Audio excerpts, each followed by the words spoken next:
Hello, everyone. Welcome to RHI Stories of Courage, Hope, Attitude, and Inspiration.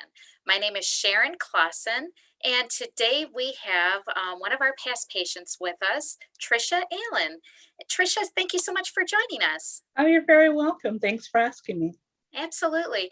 Hey, Tricia, why don't you explain to our audience what happened? Why did you even come to RHI? Well, I had a car accident in December of 2018. And after the hospital was through with me, they said, you need therapy and you need inpatient therapy. And I said, okay, well, what are my choices? And they gave me the different choices. And there were two that were close to my home in Mooresville, but I chose RHI because of the reputation that it had. Okay. And how long were you at RHI? I think I was there 3 weeks. What was your injury and what type of therapies did you have? I had what was called a floating knee. Basically, the bone above my left kneecap and the bone below my left kneecap were both compound fractures, or both fractured. And the knee just really didn't have anything to attach to. So in the hospital, they glued it in the hospital, and then they casted it.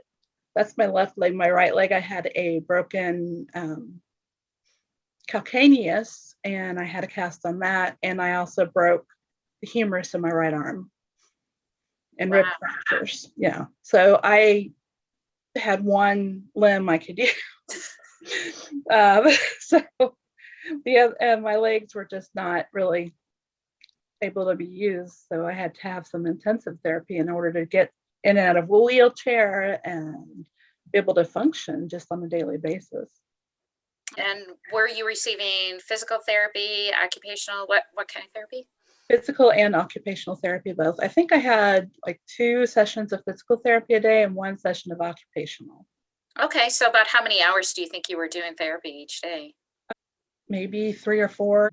They actually give you what's called a slide board, and it goes under your bum and then goes over to the chair, and you learn how to slide into it.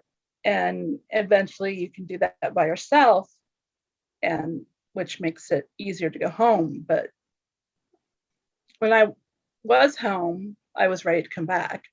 I spent my first night at well, it was actually my mom's house, because that's where we go after surgery to heal.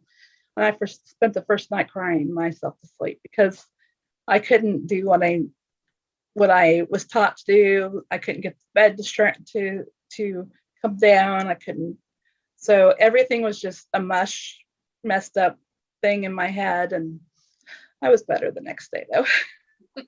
You bring up an important point, though, because I think sometimes that transition from going from the hospital to a rehab facility like RHI and then transitioning home can sometimes feel really scary and really overwhelming. Mm-hmm. What would you say to someone that maybe is facing that, within the next coming days, to encourage them?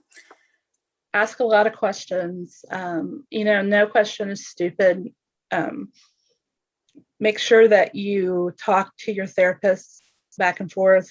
Make sure that you know what kind of equipment's going to be waiting for you when you go home.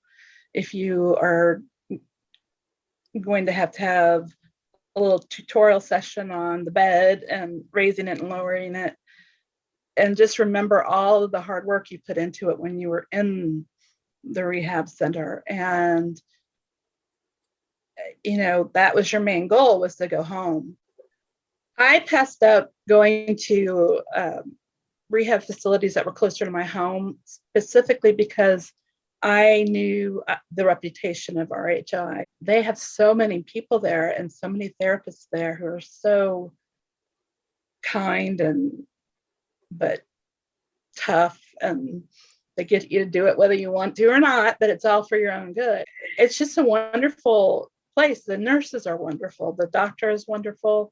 They're all just very calm and straightforward. They have a wound care specialist who comes in and takes pictures of your wounds and make sure that they're healing every day. And you're treated very well. The food is even okay. Well, thank you so much, Trisha, for joining us. I really appreciate it, and thank you for being brave enough to come on and share your story. Um, and as she mentioned, that it's so much of what we do here, some of the research that many of our patients benefit from, equipment, special training that a lot of our staff have gone through are a result of individual donations from people like you.